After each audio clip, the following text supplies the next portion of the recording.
Bonjour et bienvenue à tous Marseillaises et Marseillais. J'espère que vous allez tous très bien. On se retrouve pour un nouveau point marseillais en ce 16 janvier 2024. Et avant de commencer, je tenais à souhaiter un joyeux anniversaire à mon papa qui est né donc le 16 janvier.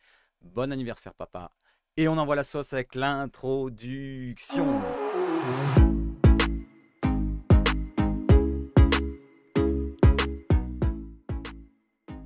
Alors, nous commençons par quoi? Nous commençons par cela. Donc, le maillot a été remporté, le maillot de l'Olympique de Marseille. Et c'est le Lorrain qui le remporte hier soir, pour ceux qui n'étaient pas présents. Voilà, donc il faudra désormais être présent pour le prochain, qui aura sûrement mois de février, pardon, ou peut-être début mars.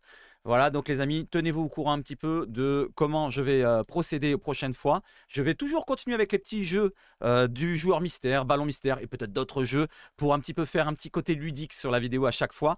Alors, pour ceux qui veulent gagner un autre maillot, il y a celui-là aussi disponible. Voilà, donc je ne sais pas s'il y a à qui je l'offrir. S'il y en a un qui est intéressé, qui n'hésite pas à me le dire dans les commentaires. Mais par contre, je ferai tourner encore une roue. Donc ceux qui sont intéressés, qui n'hésitent pas à le dire, je peux faire, à la limite, vous faire rentrer sur une roue pour ceux qui sont intéressés, qui me le disent dans les commentaires, de gagner le maillot du Maroc, j'allais dire de l'OM. Voilà, donc je le ferai tourner, pas au premier match du Maroc, que je vais faire dans 2 jours, mais dans les prochains matchs. Allez, on y va tout de suite avec l'actualité olympienne et on y va tout de suite avec quoi? L'éphéméride du jour. Joyeux anniversaire papa encore une fois. Et ceux qui sont nés en ce 16 janvier, on a Joseph van Rembenke, voilà, qui est né en 1900, donc condoléances à lui, je pense. Et Johnny Hecker, pour ceux qui ont connu, n'hésitez pas à me dire, tiens, voilà, juste pour vous préciser, pour me préciser à moi, donnez-moi le post pour savoir si vous avez tous bon là-dessus, sans regarder sur Wikipédia ou autre internet. Donnez-moi le post exact de Johnny Hecker. Robert Gotschel, j'ai pas connu. Seydou Keita, grand joueur passé par l'OM, formé à l'OM si je me trompe pas, et passé aussi par le Barça, par le FC Séville. Il a gagné beaucoup de trophées dans sa carrière. Donc voilà, Seydou Keita, donc qui est passé par l'OM et qui est né le 16 janvier. Bon anniversaire à lui aussi. Et José Arribas, entraîneur entre 76 et 77. Allez, on enchaîne avec l'actu qui nous concerne. D'abord, pour vous dire que sur le site, sur la chaîne Olympique de Marseille YouTube, nous avons le 12e homme pour le match de OM Strasbourg. Si vous voulez voir, n'hésitez pas. C'est toujours plaisant à regarder les supporters que eux, ils sont là pour faire le spectacle, à contrario des joueurs. Allez, j'enchaîne avec quoi? Avec le planning de la semaine. Donc hier soir, j'ai fait le Algérie-Angola. Ce soir, à partir de 17h30, je ferai un petit Tunisie-Namibie. C'est pour passer de bons moments ensemble. Si vous voulez venir, n'hésitez pas, vous êtes les bienvenus. Maroc-Tanzanie pour mercredi. Pour le tirage du maillot, pour le Maroc, ça ne sera pas ce match-là. D'ailleurs, il y a un changement d'horaire. Ça sera 17h30 pour le match du Maroc-Tanzanie. Je le changerai, il n'y a pas de souci. Sinon, les autres lives, ce sera en fin de semaine avec, pour terminer cette semaine, en espérant que ça se termine bien pour nous, Rennes-Marseille en Coupe de France. Je serai là avec vous pour le commenter, pour le vivre. Allez, on enchaîne avec l'actualité. Donc, concernant les prochains matchs de l'OM, il y a la billetterie qui est ouverte pour l'OM contre le Shakhtar Donetsk. Les phases de vente sont enfin ouvertes et vous pouvez voir sur le site de l'Olympique de Marseille officiel que à partir du 16, donc aujourd'hui à 10h du matin, priorité de 48 heures pour les membres et les acheteurs des précédentes places sur les matchs européens de la saison 2023-2024. Panathinaikos, Brighton, AEK Athènes et l'Ajax. Vous avez un avantage pendant 48 heures. Autre chose, dès le jeudi 18 à 10h, donc 2 jours après, ouverture au grand public. Inscrivez-vous à la billetterie, alerte billetterie, pour être informé dès cette ouverture. Après, il y a d'autres choses, le dînatoire et tout, mais ça ne nous concerne pas. N'hésitez pas à aller sur la boutique de l'OM officielle. Allez, la billetterie plutôt. Maintenant, autre chose, la Minute OM qui nous relaye le but pendant la CAN hier de Pape Gueye, voilà, qui est toujours du côté de l'Olympique de Marseille. Je vous le montre vite fait. Regardez, là, il va avoir un centre, pardon, j'enlève le son. Il va avoir un centre au second poteau. On voit la passe en retrait. Pape Gueye au point de pénalty. Frappe pied gauche. Petit filet. Voilà, n'hésitez pas à vous le repasser si vous avez envie de le voir. Je vous montre vite fait pour le deuxième but concernant le Sénégal qui a gagné 3-0 et qui a 3 joueurs marseillais qui sont concernés puisque Ismaël Assar aussi fait une passe décisive. Je ne vous la montre pas parce qu'elle est bateau, c'est juste une passe plat du pied. Mais par contre, regardez l'action d'Iliman Ndiaye. Il va recevoir le ballon sur le côté droit tout en haut. Vous voyez le dernier joueur blanc qui est en blanc avec le maillot blanc, c'est le Sénégal. Regardez bien l'action qu'il fait Iliman Ndiaye pour donner sa passe en retrait. Alors regardez, il va toucher le ballon maintenant. Là, voilà. Il dribble un joueur, petite roulette à la Zidane, il se retourne, il rentre dans la surface, passe en retrait et la frappe en force de Lamine Camara, le joueur de Metz, pleine lucarne. Magnifique but. Regardez-le en différé. Si vous voulez vous le remettre, vous remettez en arrière la vidéo. Et on enchaîne avec l'actualité olympienne, avec justement un joueur qui aurait dû partir à la CAN, c'est François-Régis Mug.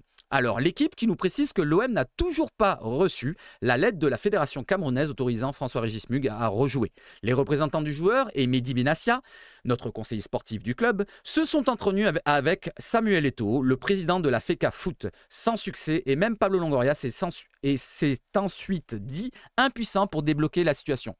Donc c'est compliqué pour François-Régis Mug qui semble parti pour ne pas jouer pendant toute la CAN par rapport au Cameroun qui est encore qualifié. Donc c'est compliqué pour lui, je regrette un petit peu cette situation, il aurait pu avoir un petit peu de temps de jeu et nous avoir une solution supplémentaire. Allez, je continue avec les nominés. C'est terminé pour les trophées UNFP. Le lauréat sera annoncé aujourd'hui. Vous voyez en rouge, je l'ai marqué, le 16 janvier. Donc à 18 h, on saura qui de Tête de Noisette avec 4 matchs, 4 buts, ou qui de Pierre-Emerick Aubameyang, 4 buts, 4 passes décisives en 5 matchs, ou Lacazette, 4 buts en 5 matchs, sera donc l'heureux élu de ce mois de décembre. Normalement, si tout est logique, s'il n'y a pas vraiment de valise venant du Qatar ou de Lyon avec Textor et sa petite zigounette, ça sera normalement Aubameyang. Voilà, je ne vois pas d'autres choix possibles. Allez, on enchaîne avec quoi maintenant? Avec la H-Cup. Alors la H-Cup, c'est le football amateur du côté des interquartiers. Et la H-Cup qui prend ses quartiers justement dans le royaume du football marseillais. Le 30 juin 2024, toutes les finales seniors, juniors et féminines se joueront dans le Vélodrome, les amis. Ça se déroulera au Vélodrome, donc le 30 juin, pour ceux qui habitent sur Marseille. N'hésitez pas à donner de la force à toutes ces personnes amateurs ou amatrices. Allez, j'enchaîne avec quoi maintenant? Avec Valentin Rongier qui tient un truc un peu bizarre. Une forme un peu bizarre. Ça ressemble à beaucoup de choses que beaucoup de personnes utilisent dans un endroit privé. Voilà, je ne veux pas savoir ce qu'il va faire avec ça, Rongier, mais apparemment, non, c'est pas ce que vous pensez, c'est la flamme olympique. N'oubliez pas qu'il y a les Jeux Olympiques en 2024 qui se dérouleront plus sur la capitale que sur Marseille. Mais il y aura quelques peut-être épreuves du côté de Marseille et le milieu de l'OM, Valentin Rongier, sera porteur de la flamme olympique des Jeux Olympiques 2024. Voilà les amis, est-ce que ça vous satisfait ou pas, ou est-ce que vous en foutez carrément? N'hésitez pas à réagir sur tous les sujets. Allez, un joueur qui nous concerne maintenant, on reparle d'un joueur blessé, puisque Valentin Rongier est blessé. D'ailleurs, normalement, il pourrait revenir début février de ce qu'il avait dit pendant son interview du côté de Call Interview. Valentin Rongier, je pense que ça va être mi-février ou voire fin février pour son vrai retour à Valentin Rongier. J'espère me tromper, j'espère qu'il revienne avant, mais on part sur cela. Allez, Geoffrey Kondogbia, un autre blessé au milieu de terrain, qui est sorti sur blessure et remplacé par Onana, là on le voit contre Strasbourg, a passé des examens, et l'équipe nous relaie ça, qui se sont révélés rassurants. Les examens sont rassurants. Il devrait être préservé à Rennes, donc il ne jouera pas ce week-end contre Rennes en Coupe de France, mais il sera normalement disponible pour la réception de Monaco. Alors moi je vais vous dire, je suis toujours sceptique sur ça. N'oublions pas que Kondogbia, on nous l'a dit sur sa dernière blessure, oui il va revenir là, il va revenir là, il va revenir là. Finalement au bout du compte il a manqué je ne sais pas combien de matchs.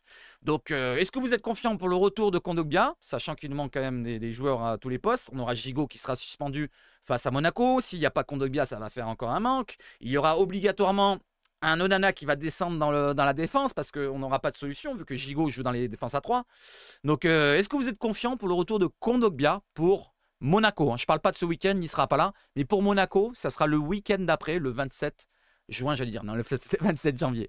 Allez, j'enchaîne avec quoi? Avec les informations pour le Mercato, les amis.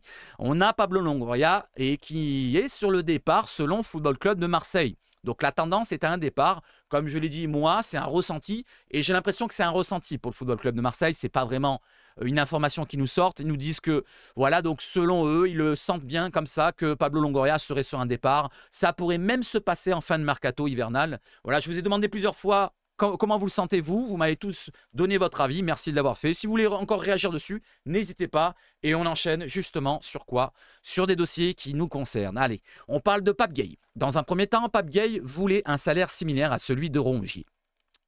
Demande impossible à accepter pour le club qui n'a pas eu de réponse pour la deuxième proposition. N'oubliez pas, il a une proposition de contrat, une deuxième proposition de contrat qui n'a pas encore répondu.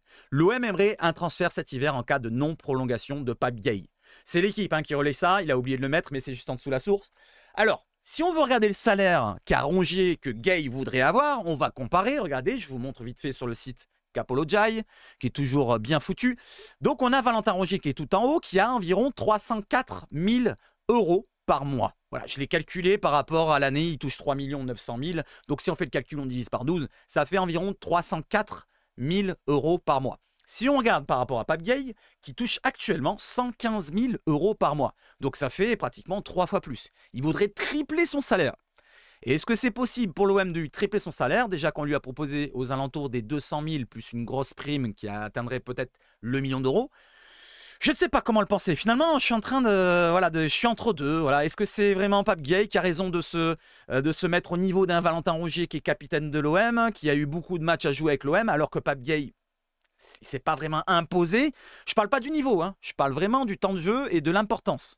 Si on parle de niveau, pour moi, Pape Gueye mériterait d'avoir un salaire aux alentours de Scar Rongier. Hein. Franchement, point de vue niveau, je vois pas le niveau supérieur d'un Rongier par rapport à Pape Gueye. C'est pas le même style, le profil de joueur, même s'ils peuvent jouer dans les mêmes postes. Mais voilà, donc en point de vue niveau, c'est kiff-kiff pour moi. Je ne sais pas pourquoi il aurait beaucoup plus Rongier qu'un Pape Gueye. Voilà, là je suis dans le sens à Pape Gueye.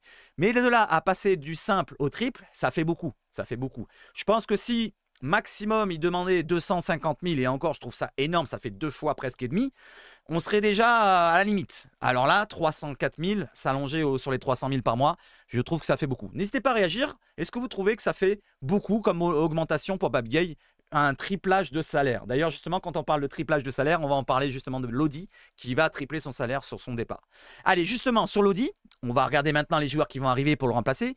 Donc, Fabrizio Romano qui nous confirme que le joueur qui va arriver, pas pour remplacer Lodi, mais pour remplacer le remplaçant de Lodi, ça sera une rotation pour ce joueur-là, c'est un joueur suisse qui nous arrive du Young Boys de Berne.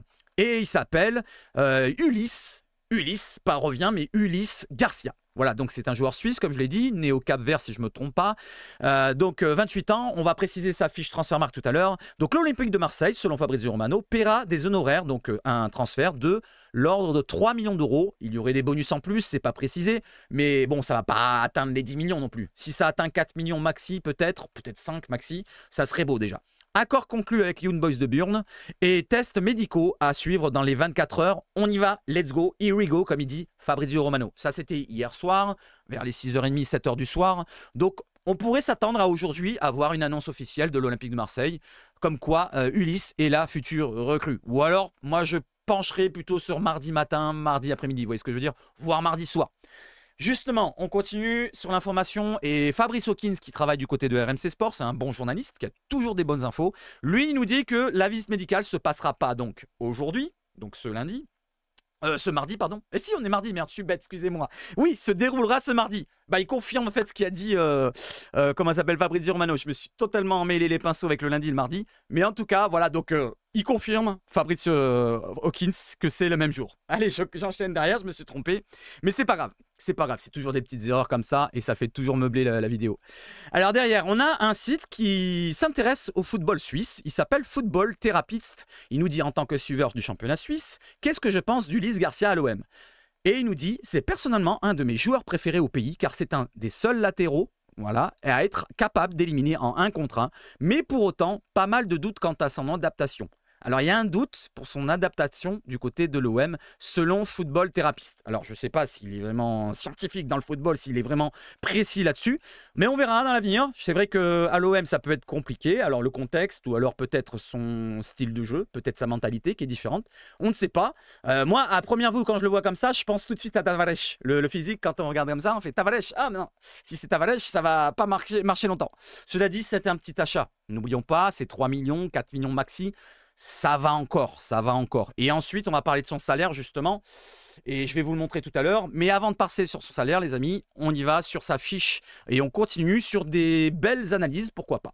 Alors, Datascout, qui s'occupe de toutes les stats des footballeurs européens et mondiaux, nous parle du joueur et il nous dit qu'Ulysse Garcia à l'OM, c'est très intéressant. On l'a mis dans notre équipe type des petits championnats cet été. De très belles stats de centre et de duels offensifs gagnés. Donc, comme l'autre avant, il est fort dans les duels offensifs. En élimination de joueurs, il est fort. Justement, on va voir un petit graphique tout à l'heure, je vais vous le montrer. Et on verra bien que sa force, c'est vraiment le jeu offensif. C'est pas vraiment le côté défensif. Donc, on va peut-être encore râler. On va se dire, putain, c'est un latéral, il sait pas défendre. Derrière, vous voyez son équipe à Datascout. Et il nous met effectivement Ulysse Garcia. Vous le voyez, j'ai mis 2 petites flèches bleues. Et il a une note de 78,5 sur 100. C'est quand même une belle note si vous regardez tous les autres joueurs. C'est pour faire un 11 de joueurs qui sont dans les petits championnats. Allez, on enchaîne avec quoi? Avec sa fiche Transfermarkt. Tu as Ulysse Garcia, qui est le futur Marseillais à arriver. Donc, il est né le 11 janvier. Donc, on va lui souhaiter bon anniversaire à 5 jours en retard. C'est pas grave. Voilà, il fête ses 28 ans, donc il y a 5 jours. Il est suisse, comme je vous l'ai mis là. Il a eu 7 sélections avec l'équipe de la Nati, les Suisses. Il est sous contrat. Il était sous contrat, ou il est encore peut-être du côté de Young Boys de Bern jusqu'en 2026. Valeur Transfermarkt, 3 millions d'euros. Son physique, 1m83, arrière gauche. On descend vite fait. Il peut jouer arrière gauche et milieu gauche, donc tout le couloir gauche. C'est un joueur assez offensif, on verra par la suite son diaphragme, son graphique, pardon. Donc 1m83, Suisse, pied gauche, bien sûr, 30 juin 2026. Et on descend sa fiche Transfermarkt. Pour voir cette saison, il a joué 24 matchs pour 1 but et 5 passes décisives en 1644 minutes. C'est un joueur vachement offensif parce que j'ai regardé ses stats au complet. C'est pas mal quand même en termes de buts et passes décisives. Là, vous avez cette saison, c'est 5 passes en 24 matchs. Ça fait une passe toutes les 4-5 matchs. Si on regarde ses stats au total, je ne sais pas si ça se dit comme ça, au toto plutôt, résultat toto. Voilà, on va faire ça, rafraîchir. Il a marqué quand même 15 buts en 295 matchs, c'est un latéral, hein, je vous rappelle. Et il a fait quand même 42 passes décisives. C'est une passe décisive tous les 5-6 matchs environ. C'est quand même un beau ratio pour un joueur latéral gauche qui a souvent joué arrière gauche 200 fois pratiquement. Et là, il sera piston gauche, donc il aura encore plus de stats chez nous. Allez, on enchaîne avec quoi maintenant? Avec son graphique que je voulais vous montrer. Donc, merci à Majid qui me l'a envoyé en privé. Enfin, en privé, qui me l'a envoyé sur mon compte Twitter. N'hésitez pas d'ailleurs, si vous voulez me suivre sur Twitter, m'envoyer des messages en privé. C'est SebHfoot1, comme vous voyez ici, là, hop, SebHfoot1. Vous avez le lien dans la description. Alors, le graphique pour un latéral médian, c'est-à-dire un latéral de tous les jours, en moyenne, c'est le graphique que vous voyez en grisâtre, là, vous voyez, au milieu. Et le graphique du Ulysse Garcia, c'est celui qui est en rouge. Vous voyez comment il le mange? Vous voyez comment il le mange, c'est impressionnant. Alors, regardez bien les pointes où ils sont. C'est surtout sur le duel offensif et dribble réussi. Donc, comme je vous l'ai dit, c'est au duel offensif. Il va être beaucoup à provoquer devant pour dépasser un joueur, pour le contourner, un petit peu comme Tavares. C'est pour ça que ça me fait penser à lui directement. Derrière, les prises de risque, c'est pareil. Vous voyez ce que je veux dire? C'est un joueur qui va prendre des risques, qui va surtout aller vers l'avant et peut-être un peu moins défendre. Quand on voit les duels défensifs, il est en dessous de la moyenne, juste en dessous, mais c'est très très peu. Et derrière, quand on voit les centres dans la surface et les centres réussis, il est plutôt au-dessus de la moyenne. Donc on a un joueur qui sera beaucoup porté vers l'avant. Et en espérant que ça soit aussi dans la réussite, autant dans la réussite qu'un Jonathan Klaus, pourquoi pas pour amener des ballons de but à Aubameyang, à Vitinha et à tant d'autres. Peut-être à notre joueur offensif qu'on va parler juste après. Parce qu'il y a un joueur offensif qu'on resuit par derrière maintenant, encore une fois. Allez, je continue avec son salaire. Alors, actuellement, il touche un salaire de 1,1 million de livres, et pas de livres à lire, du côté de Young Boys de Bern par an. Donc, ce qui équivaut à environ, voilà, j'ai fait calcul, à 100 000 euros par mois. Moins de 100 000 euros encore. C'est comme nous précise aussi l'équipe que je vais vous montrer tout à l'heure, le dernier article que je vais vous montrer. Et donc ça équivaut à la fourchette très très basse de l'Olympique de Marseille. Voilà, donc c'est en dessous de Gay. Vous avez vu Gay en bas tout à l'heure? Eh ben, refaites le retour en arrière sur la vidéo, vous regardez tous les salaires de l'OM et vous verrez qu'il est franchement vraiment en bas. Après, je pense qu'il aura une petite augmentation. Mais il ne va pas passer de moins de 100 000 à 300 000 ou à 200 000. Il va passer peut-être à 120 000, un truc comme ça. Peut-être. Ça serait déjà bien. On économise sur un salaire pour prendre un joueur de rotation. Allez, justement, les joueurs de rotation, on avait parlé hier, je vous avais parlé de Jawen Adjam, qui se dirigeait soit vers la Belgique, Standard de Liège, ou la Suisse, non, Standard de Liège, c'est la Belgique, c'est ça, ou soit vers l'OM. Pourquoi pas, ils étaient peut-être en discussion, peut-être, c'était vague. Cela dit, c'est terminé pour cette histoire-là, puisque le joueur remplacera qui? Il remplacera donc le joueur qu'on prend là maintenant du côté des Young Boys de Bern. Voilà, il ira du côté de la Suisse, à Berne, pour remplacer Ulysse Garcia. Donc on va lui souhaiter bon courage à Youssef, j'allais dire, à Jawen Adjam, pardon. Allez, j'enchaîne avec quoi encore? Avec du mercato. L'OM travaille sur un gros dossier, et c'est RMC Sport qui nous relaie ça, un gros dossier pour remplacer Lodi, parce que Lodi, il est pratiquement parti, c'est à 99% fait. Et Ulysse Garcia sera, bien entendu, sa doublure. Donc on a fait, en fait, ce transfert-là du Suisse comme doublure. C'est déjà un peu mieux quand même, je veux dire très bien. C'est très bien, oui, d'avoir une doublure à tous les postes, sachant qu'on a Murillo à droite pour Klaus. Il ne faut pas se servir de Murillo ou de Klaus à gauche. Vaut mieux les laisser sur leur droite, sur leur pied droit en plus, c'est leur pied fort, et mettre des gauchers à gauche. Voir si tu as un droitier à gauche, ça peut fonctionner aussi. Ça peut fonctionner aussi. Allez, j'enchaîne avec quoi? Avec une piste qui se termine, c'est celle de John Doig, ou Josh Doig, pardon, excuse-moi. Josh Doig, l'Olympique de Marseille va refermer l'option menant à Josh Doig selon RMC Sport. Derrière, on a quoi? On a BOM qui nous relaie, l'information venant de The T-Man 10. Voilà, c'est un Tim McManus, c'est un Anglais. Voilà, qui nous parle du joueur qui était déjà prêt à venir à Marseille. Alors qu'il s'apprêtait à prendre l'avion avec sa famille direction Marseille, Josh a appris que son club avait fait capoter l'accord avec l'OM. Donc le club d'Hellas Vérone a voulu le vendre à qui? À Sassuolo, parce qu'il y avait un petit peu plus d'argent. Voilà, ça fait plusieurs fois que l'Hellas Vérone, hein, d'ailleurs. Et quand on y pense, regardez, je vous montre tous les dossiers qu'on capoté avec l'Hellas Vérone. L'ancien club de qui? De Monsieur Tudor, pardon. On a eu Lazovic. Ensuite, on a eu Illich, le milieu de terrain, n'oubliez pas, qui est parti au Torino. Et cette fois, on a malheureusement Josh Doig. Et à chaque fois, bon, pour Illich, c'était un petit peu lui qui ne voulait pas venir. Il n'était pas sûr, je ne sais plus exactement. Mais Josh Doig, lui, voulait venir. Lazovic, je ne me rappelle plus. Mais en tout cas, voilà, donc l'Hellas Vérone, je pense qu'il faut arrêter de négocier avec eux. Voilà, ça c'est moi, c'est mon avis. Allez, j'enchaîne avec le joueur qui est sur le départ. On le sait, c'est Renan Lodi. Alors, Foot Mercato qui nous précise que le montant exact se situerait entre 22 et 25 millions d'euros. Il y aurait 22 millions d'euros plus 3 millions d'euros de bonus. C'est vraiment très très bien. Voilà. On récupère notre argent. Faut pas oublier les 20% qu'on doit donner à l'Atlético. Alors même si on les donne les 20, même 30 comme j'ai entendu à droite à gauche, on récupère quand même un peu plus de ce qu'on a investi. C'est-à-dire les 13 millions, on récupérera quand même plus. Allez, j'enchaîne derrière avec le remplaçant cette fois, le vrai remplaçant de Renan Lodi. Voilà, soi-disant c'était terminé. La Minute OM qui nous relaye que les dirigeants marseillais travaillent toujours sur le dossier Truffert malgré les déclarations du Stade Rennais. Alors je vous ai mis la Minute OM, j'aurais pu vous mettre le RMC, j'aurais pu vous mettre n'importe qui. Tout le monde a dit la même chose, même Foot Mercato.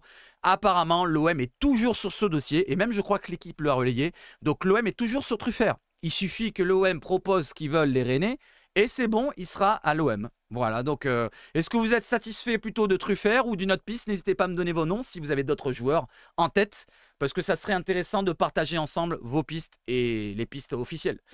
Allez, justement, maintenant on va parler d'un joueur qui est revenu sur le dossier, sur le plateau. C'est lui, le joueur de Dortmund, Giovanni Reina. Alors, je pars de l'information à prendre avec des pincettes, c'est-à-dire Sky Sports. Il y a toujours des informations farfelues là-dessus. On s'en souvient d'Anthony Martial et tant d'autres. Selon Sky Sports, Giovanni Reina, 21 ans, pourrait quitter le Borussia Dortmund d'ici la fin du mois de janvier. L'OM et le FC Séville, encore eux, sont pressentis pour le recruter. Donc là, on est du côté de Sky Sports et je crois que c'était le Sky Sports version allemande parce que c'est à Dortmund. Derrière, on a quoi? On a Odem Baitres qui nous relaye l'équipe et l'équipe. Non, Fabrizio Romano, pardon, excusez-moi. Qui nous relaie Fabrizio Romano, le journaliste italien, voilà, que tout le monde pompe. D'après Fabrizio Romano, les deux clubs qui ont montré le plus d'intérêt et qui montrent aujourd'hui pour l'arrivée de Giovanni Reina sont dans cet ordre, la Real Sociedad et l'OM. Donc l'OM est à la bataille, soit avec Séville, soit avec Sociedad, ou avec les deux. Voilà, donc l'OM se bataillerait avec deux clubs espagnols actuellement pour recruter le jeune joueur américain de 21 ans. Et justement, on va regarder une autre information qui nous sort de ButOM, qui reprend un petit peu à droite à gauche des informations et les relais. Et ils nous disent que le BFB, donc Dortmund, attend quand même entre 15 et 20 millions d'euros pour le jeune joueur de 21 ans. Donc n'hésitez pas à me dire ce que vous en pensez. Le joueur, il est coté, quand on va voir sa fiche Transfermarkt, 20 millions, je crois.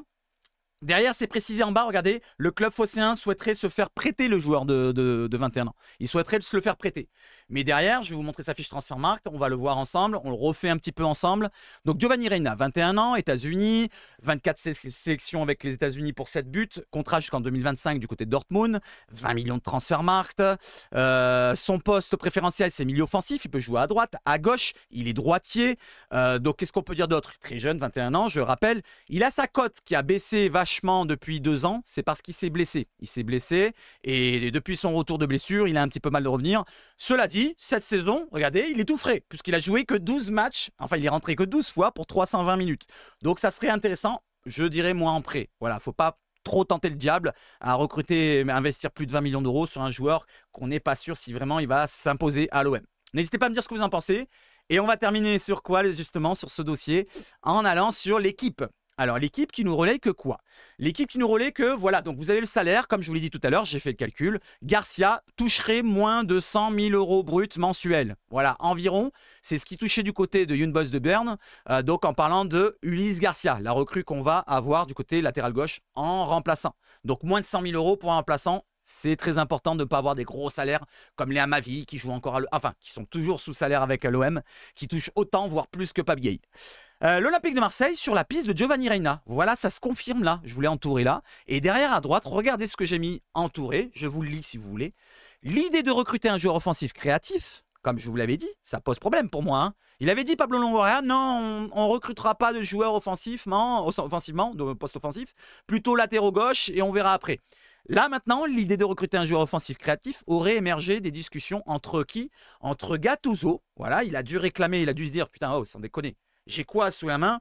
Je suis gentil avec Bilal Nadir, je peux lui donner du temps de jeu, mais il faut quand même un joueur qui a du vécu à ce poste-là. Voilà, Bilal Nadir, à l'OM, c'est bien, mais il faut qu'il ait quand même un mec au-dessus, qui soit au-dessus de lui et qui lui montre un petit peu comment ça marche, comme Amin Harit, hein, qui reviendra. Mais là, pour l'instant, on n'a pas de remplaçant d'Amin Harit. C'est Bilal Nadir qui prend le poste.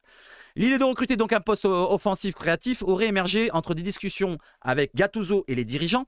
Des intermédiaires étudient la faisabilité d'une arrivée de Giovanni Reina, 21 ans de Dortmund, mais la piste est encore très incertaine. Voilà, comme je vous l'ai dit, c'est à prendre avec des pincettes. Mais n'hésitez pas à me dire, tiens, vous, de votre côté, donnez-moi des noms de pistes qu'on pourrait faire du côté de l'OM. Alors, me sortez pas, je sais pas moi, des Bernardo Silva ou peu importe, je sais pas, Kevin De Bruyne ou je sais rien. Sortez-moi des noms concrets que l'OM pourrait se positionner dessus. Pas de Ludovic Blas non plus, hein. Ça sert à rien de se positionner là-dessus. Il est arrivé à Rennes cette année. Mais des joueurs qu'on pourrait se positionner dessus à ce poste-là, c'est-à-dire milieu offensif créatif, remplaçant Amin Harit, qui peut pourquoi pas dépanner sur un poste de couloir à droite à gauche. Pourquoi pas gaucher si ça peut me plaire aussi. Voilà, donnez-moi des noms dans les commentaires. Et tiens, pour terminer, vous savez ce qu'on va faire? Je vais déjà vous saluer, merci d'avoir été présent jusqu'au bout. N'hésitez pas à vous abonner, ça fait toujours plaisir. On se rapproche des 14 000 tout doucement. J'aimerais bien qu'on atteigne les 14 000 cette semaine, pourquoi pas. On est mardi, on peut les atteindre en une semaine, 100 000, 100 abonnés même pas. Ça se fait largement. Allez, je vais vous montrer vite fait le jeu du jour pour jouer ensemble. Alors c'est différent, regardez, vous dites, mais non c'est pareil Seb, qu'est-ce que tu racontes? Tu dis n'importe quoi comme d'habitude.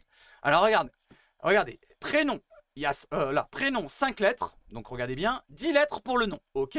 Et je vous mets son profil Transfermarkt, donc sur Transfermarkt ou sur d'autres sites, ou son profil directement. Regardez bien, je vous montre son profil. Il peut jouer à quel poste selon vous? Voilà, vous le voyez, c'est plutôt dans le milieu, dans le cœur du jeu. Regardez le point rond central. Voilà, donc c'est pour voir l'importance, c'est le rond le plus gros.